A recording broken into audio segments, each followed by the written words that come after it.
Paramedics, what incident will traumatize you for the rest of your life? I work on an ambulance with my partner Brandon, and we've seen our fair share of disturbing cases. But when we met this psycho patient, I considered quitting my job forever. No one I tell this story to ever believes me because of how messed up it is. The area we had been called out to was right on the border of the US, extremely close to Mexico. We were in a taco shop getting some food when we got a call. Medic 11, responding. It was my turn as a patient person, so Brandon was driving. I was looking at the computer to see what the call was about, and the chief complaint said demons. We basically rolled our eyes at whatever person in dispatch put that in for, so we were 100% sure this was going to be some dumb call. Probably a psych call or toe pain. Little did we know this might be our last ever ambulance call. It was a long response. I mean, we're the closest unit, and I think we were about 12 miles away. It was way out in the desert. We pull off the highway and started going down a dirt road towards the house. It was the only house probably within 20 miles. As we roll up to the property, my initial assessment of the scene was, this is creepy as hell.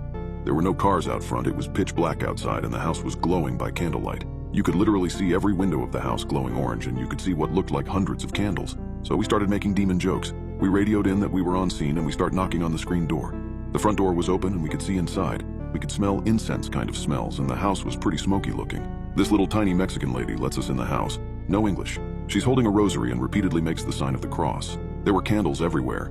It was instantly like 20 degrees warmer when we walked inside. Wax puddling in some areas. She takes us into the living room, and there is a 20-something-year-old male convulsing on the floor. The lady raised her voice and starts slapping me, and she points to a snake coiled up in the corner of the living room. It's a rattlesnake. She motions with her hands like a bite and clutches her arm and points to our patient. This is when we started panicking.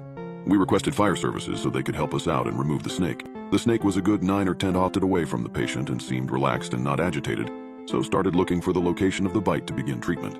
As I'm setting up, we start hearing screams coming from inside the house. Screams I've never heard before in my life. Like fatigued last resort type screams. I look at the little Mexican lady and she looks just as concerned as me. Brandon goes down the hallway and I radio in again for police. Brandon comes back, grabs me by my collar and pulls me out of the house. I shouted at him, "What the hell are you doing? Get in." He jumps in the ambulance and locks the doors after I close mine.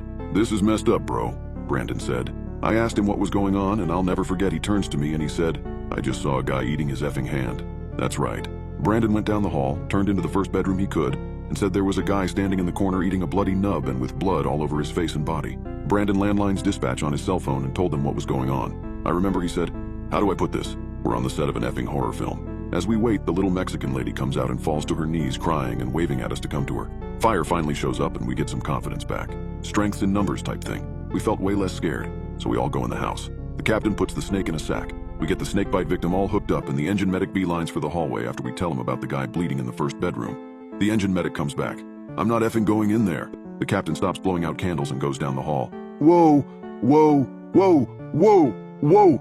We all stop what we're doing. The captain is even freaking the F out. "I swear to God that mother effer just floated." Instant goosebumps. "That dude just floated." Captain swears he walked into the bedroom and the guy was 4-ish FT off the ground spinning. Brandon and I look at each other as if to say, what in the actual hell is happening right now? Cops show up and detain the now combative guy biting his arm who just floated. We get the snake bite victim into our ambulance right before the captain almost requests a helicopter to have him airlifted due to the distance to the hospital and other factors in play. But we got him loaded up and we just bolt lights and sirens. Brandon is driving. I'm in the back of the rig with the patient. At first I couldn't tell if it was the better lighting inside our ambulance or what, but the patient looked so much better. Like, fine almost. His skins were good, heart rate normal. He just sort of was staring at me. I looked everywhere I could within reason and found no signs of bite or any bite marks. He just laid there on the gurney all peaceful and quiet. We offload him and Brandon and I just sort of scratch our heads at first and then go WTF. Since we were still technically covering this district, we had to return to quarters and we catch back up with the crew from call. Fire crew said the same thing with that guy biting his arm. As soon as he left the house and got into the next ambulance, he started freaking out that his hand was missing.